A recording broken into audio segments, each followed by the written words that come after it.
questions. I just asked President Biden if he believes the Iranians are serious about negotiation in Vienna, and he said yes, but how serious and what they're prepared to do.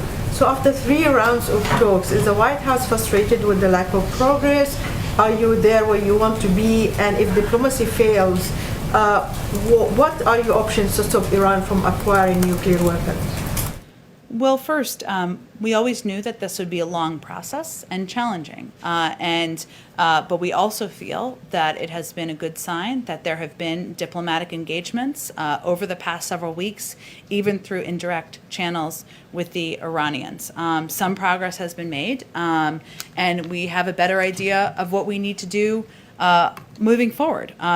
Both to come into of what we need to do to come back into full compliance, and Iran has a better idea of what it needs to do to come back into compliance.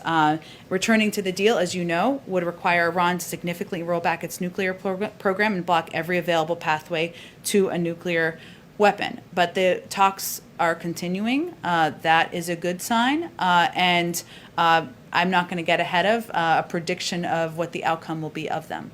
Right. Okay. On Yemen.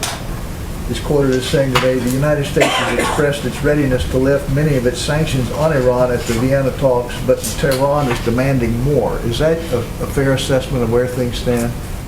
Well, first let me say the State Department has done briefings on this, but let me reiterate what they have said, which is that we will not get into a situation where the United States does more than is required by the JCPOA agreement in terms of sanction relief, and Iran does less.